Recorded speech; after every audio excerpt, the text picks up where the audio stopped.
Hi guys. So the question for the day is a 20-year-old girl attended a birthday party at a restaurant. After a few days, she developed cramping abdominal pain, 4 to 5 episodes of loose bloody stools. She is taken to emergency the next day as diarrhea continued and she looks pale. Her BP was 104 by 78, heart rate was 102 beats per minute, complete blood count shows hemoglobin 7.4 gram, platelet count 80,000 and raised creatinine. What is the false statement about the most likely pathogen involved in this case? A. O157H7 serotype is most likely cause of such presentation. B. Enterohemorrhagic E. coli ferment sorbitol. C. Enterohemorrhagic E. coli produces Shiga-like toxin. D. Person to person transmission is possible in this case. So, if this question comes, first you need to mark the keywords: hemoglobin 7.4, platelet 80,000 and raised creatinine. So this means that the patient is having anemia. There's also thrombocytopenia and raised creatinine. So there's problem in her kidney.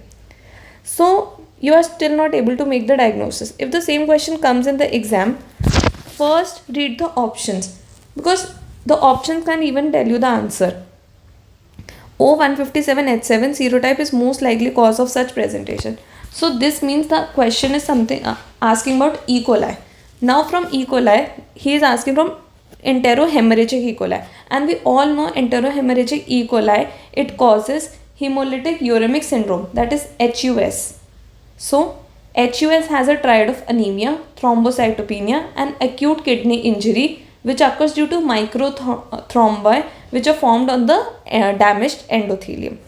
So enterohemorrhagic E. coli is the most likely pathogen involved, and it is also completing the triad. Anemia is present, thrombocytopenia is present and raised creatinine means acute kidney injury also is there. Bloody stools is there. So now let's start with the options. Yes, O157H7 is the most likely cause of such presentation. Enterohemorrhagic E. coli ferment sorbitol. No, all the E. coli ferment sorbitol. The only exception here is enterohemorrhagic E. coli. It does not ferment sorbitol on the McConkey agar. Enterohemorrhagic E. coli produces Shiga-like toxin. This toxins we have studied in our first or second video, where I told you Shiga-like toxin, it is produced by enterohemorrhagic E. coli and it inhibits 60S. Shiga 60. We have to learn like that. And yes, person to person transmission is possible in this case. So answer becomes B. So even if you don't know the diagnosis, you all know that enterohemorrhagic E. coli does not ferment sorbitol. So the answer comes out to be B. These are the PYQs. There are 3 no's in HUS. No fever is present, no antibiotics and no anti-motility agents should be used. I have already told you about this anemia, thrombocytopenia, AKI triad of HUS. This is a typical HUS. There is also atypical HUS. In atypical HUS, alternate complement pathway is affected. On PS, that is peripheral smear, you will see schistocytes will be seen, thrombocytopenia is seen.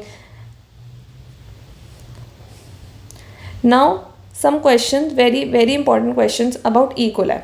In which E. coli is Cerny test positive? First you have to know what is Cerny test. In Cerny test, we inoculate bacteria into Guinea's pig eye and severe keratoconjunctivitis is seen. It is also seen in bacteria like Listeria, in which it is known as Anton's test. Listeria, Anton's test. So enteroinvasive E. coli shows Cerny test positive. Enteroinvasive, it also causes dysentery, like the same manifestation similar to Shigella. Which E. coli affects the pediatric population? So pediatric, it starts from P. Enteropathogenic E. coli. It adheres to the apical surfaces and flattens the villi. No toxin is produced in enteropathogenic E. coli. Like you know that peds population, it can never be toxic. So it never, no toxin is produced. It adheres to apical surface and flattens the villi. Which E. coli causes persistent diarrhea? For anything to be persistent, you have to work hard every day for that thing. You have to aggregate the knowledge for a thing to be persistent. So it is entero-aggregative E. coli, and it shows stacked brick appearance. So these are some very important points about E. coli, and you can expect one question, and HUS is a very important topic. Thank you guys. See you tomorrow.